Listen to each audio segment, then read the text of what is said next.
fait maintenant 2 semaines que la guerre fait rage en Ukraine. Et savez-vous que des opérations militaires sont pilotées depuis chez nous, depuis la région lyonnaise?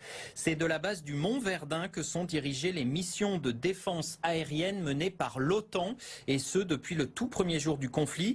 BFM Lyon a pu pénétrer à l'intérieur de la base militaire. On vous emmène dans les coulisses avec Lauriane Pellao.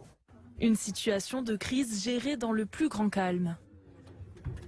C'est dans cette grande salle du centre de la base du Mont Verdun que les missions aériennes sont lancées et pilotées aux frontières ukrainiennes. L'objectif, surveiller et protéger le flanc est de l'OTAN, de la Pologne à la Roumanie.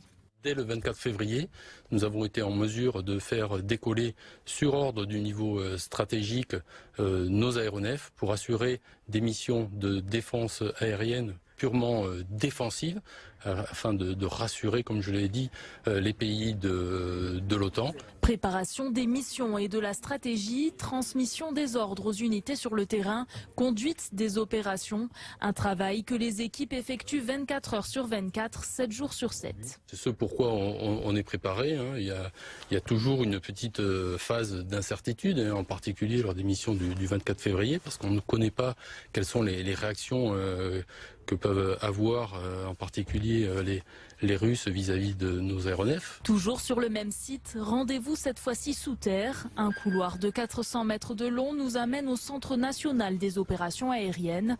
Ici, les 12 000 aéronefs circulant chaque jour dans le ciel français sont identifiés et scrutés, notamment depuis l'interdiction pour les appareils russes de pénétrer dans l'espace aérien. On a rajouté des filtres supplémentaires de manière à voir apparaître et se détacher les appareils en provenance de Russie ou les appareils affrétés par des personnes morales ou physiques russes. Depuis la mise en place de cette interdiction fin février, moins de 10 appareils russes ont été détectés et immobilisés. Selon l'armée française, il est pour l'instant peu probable que d'autres